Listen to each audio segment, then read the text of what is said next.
বাংলাদেশের দিনাজপুর জেলার কাহারোল উপজেলায় নয়াবাদ গ্রামে অবস্থিত একটি অনন্য স্থাপত্য নিদর্শন হল নয়াবাদ মসজিদটি। 1793 খ্রিস্টাব্দে সম্রাট দ্বিতীয় শাহ আলমের রাজত্বকালেই মসজিদটি নির্মাণ করা হয়। এই মসজিদটির ইতিহাস, সংস্কৃতি এবং স্থাপত্যকলার এক অপূর্ব মিশ্রণ। এটি শুধু ধর্মীয় স্থাপনা নয়, বরং অতীতের শিল্প ও কৃষ্টির এক উজ্জ্বল প্রতীক। এটি দিনাজপুরের শেষ জমিদার রাজা বৈদ্যনাথের আমলে মসজিদটি নির্মাণ করেছিলেন আরব দেশ থেকে আসা মুসলিম স্থাপত্য কারিগররা। তারা মূলত কান্তজির মন্দির তৈরির কাজে এই অঞ্চলে আসেন এবং নয়াবাদ গ্রামে বসবাস শুরু করেন। নয়াবাদ মসজিদের স্থাপত্য শৈলী সত্যিই চোখ ধাঁধানো। মসজিদটির অন্যতম বৈশিষ্ট্য হল 4টি গম্বুজ এবং 4 কোণায় থাকা অষ্টভুজ মিনার। দেওয়ালের পুরুত্ব প্রায় 1.10 মিটার, যা এই সময়ের শক্তিশালী নির্মাণ শৈলীর এক দৃষ্টান্ত।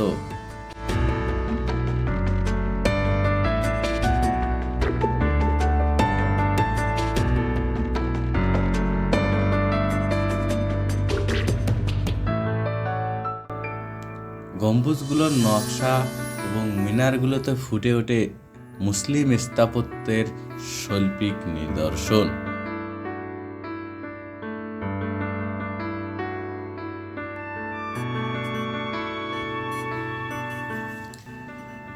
মসজিদের দুই পাশে রয়েছে 2টি জানালা।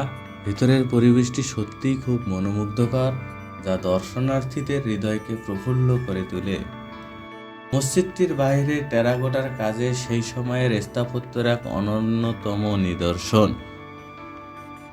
যদিও সময়ের সঙ্গে এই কাজ ক্ষয়ে গেছে, তবু মসজিদে এখনও 104টি টেরাকোটা রয়েছে।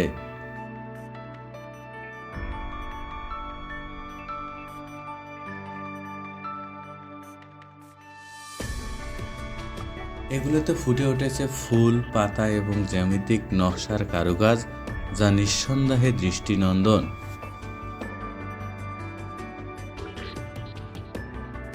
মসজিদটির পাশেই রয়েছে একটি প্রাচীন কবর। স্থানীয়দের মতে মসজিদটি নির্মাণের কাজে নিয়োজিত এক শ্রমিকের কবর এটি। নয়াবাদ মসজিদটি শুধু একটি ঐতিহাসিক নিদর্শন নয়, বরং এটি প্রকৃতির সৌন্দর্য ভরপুর। সবুজে ঘেরা পরিবেশে যে কোনো দর্শনার্থীর মনকে প্রশান্তি এনে দেয়। বাংলাদেশের প্রত্নতত্ত্ব অধিদপ্তর নয়াবাদ মসজিদকে এটি প্রত্নতাত্ত্বিক স্থাপনা হিসাবে তালিকাভুক্ত করেছে। এটি শুধু দিনাজপুর নয়, বরং পুরো বাংলাদেশের গৌরবময় অতীতের একটি অমূলক স্মারক। এই মসজিদটি আমাদের ঐতিহ্যের একটি নীরব সাক্ষী, যা প্রজন্ম থেকে প্রজন্ম আমাদের শিকড়ের কথা মনে করিয়ে দেয়। ধন্যবাদ সবাইকে। সবাই ভালো থাকবেন, সুস্থ থাকবেন। আমাদের ভিডিওটি ভালো লাগলে লাইক, কমেন্ট, শেয়ার দিয়ে আমাদের পাশেই থাকবেন।